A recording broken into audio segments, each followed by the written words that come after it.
Hey everybody, it's Carrie with Park Seeds app from Seed to Spoon. It has been 2 weeks now since I planted out all of my Salsa Challenge plants. I planted all of those seeds out in our biodome to get them a head start on the growing season, especially the things like the tomatoes and jalapenos, all of those. I wanted to make sure I started them indoors to give them a little bit more time to grow and mature before I take them outdoors.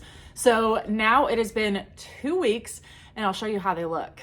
So over here, I have a lot of my different biodomes started. I have a bunch of different tomatoes and peppers going over here, but this one right here is my salsa ones.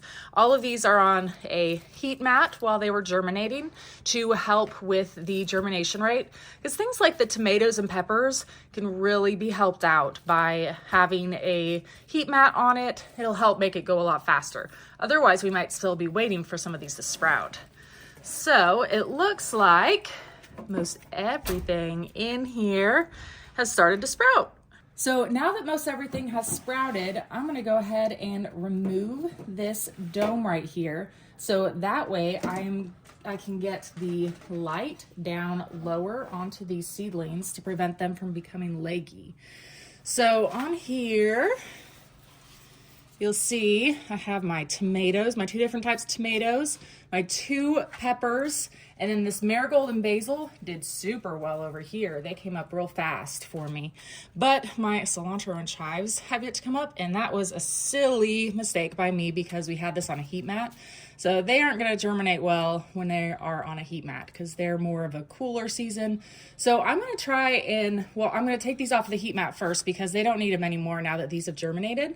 I'm gonna move them over here. I'm gonna add a seed into each one of these, but I'm not going to stress too much about it if they don't come up, just because they're really fast and easy to germinate outdoors too.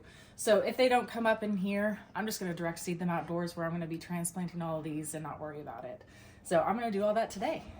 So I've been going through, especially this week, while it's been on the heat mat, it's been running out of water. So I put a little bit more water already down at the bottom of this. You wanna always make sure that you water your seedlings from below. That way you keep them being really healthy, decrease the risk of mold issues, fungus gnats, all of that.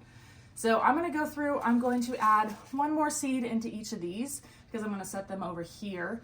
And then I'm also gonna go through and thin down these over here because they're sometimes looks like I might have dropped accidentally more than one seed into a hole. So I'm gonna go through and thin down to just having one plant per little sponge here.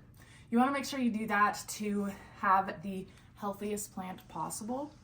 Just because if you don't, they're gonna be fighting for the nutrients, for water, all of that. So you wanna make sure you only have one per sponge. And I always make sure that I do it with a pair of scissors too, because I don't want to disrupt the root system as I'm going through and thinning them down, just because it can really hurt the existing plant that you're going to keep if you tug at their root system at all. So I always use a pair of scissors for it.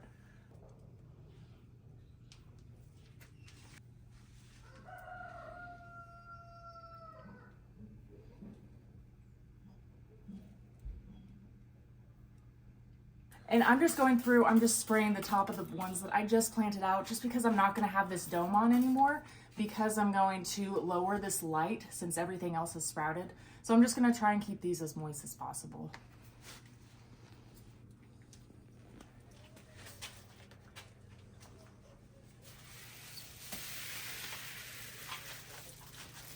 And I want these to be as close to this light source as possible, so that way these won't become leggy by reaching and stretching towards the light.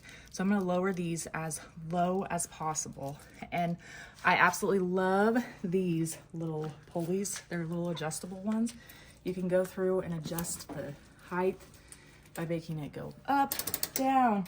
It's so handy. I absolutely love these. Makes adjusting these grow lights so much better as these plants grow, and it makes life a lot easier for me. So now that I have these plants over here right underneath the grow light, they have plenty of water. I'm gonna leave them be for a little bit and we will check in. I will film again all throughout the week next week and let you know how they're looking next week.